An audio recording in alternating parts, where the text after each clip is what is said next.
രാഹുൽ ഗാന്ധിയെ എക്സിൽ പപ്പു എന്ന് വിളിച്ച് യുപിയിലെ ജില്ലാ കളക്ടർ. അക്കൗണ്ട് ഹാക്ക് ചെയ്യപ്പെട്ടെന്ന് വിശദീകരണം.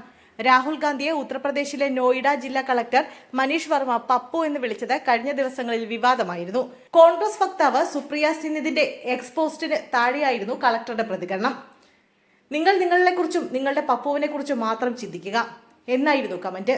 പേരെടുത്ത് പരാമർശിക്കുന്നില്ലെങ്കിലും രാഹുൽ ഗാന്ധിയെ ഉദ്ദേശിച്ചാണ് കമന്റ് എന്ന് എല്ലാവർക്കും മനസ്സിലായി. പവൻ കേത്ര, ജയറാം രമേശ് തുടങ്ങിയ കോൺഗ്രസ് നേതാക്കൾ കളക്ടർക്കെതിരെ രംഗത്തെത്തി.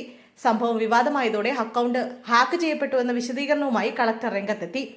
സാമൂഹ്യ വിരുദ്ധരിൽ ആരോ തന്റെ അക്കൗണ്ട് ഹാക്ക് ചെയ്തിട്ടുണ്ടെന്നും ദുരുപയോഗം ചെയ്തുവെന്നും കളക്ടർ എക്സിൽ കുറിച്ചു. ഇതുമായി ബന്ധപ്പെട്ട് മനീഷ് വർമ്മ പോലീസിൽ പരാതി നൽകുകയും ചെയ്തു. പരാതിയിൽ സൈബർ സെൽ FIR രജിസ്റ്റർ ചെയ്തിട്ടുണ്ട്. FIRന്റെ പകർപ്പ് ഉൾപ്പെടുത്തിക്കൊണ്ടായിരുന്നു കളക്ടറുടെ പ്രതികരണം.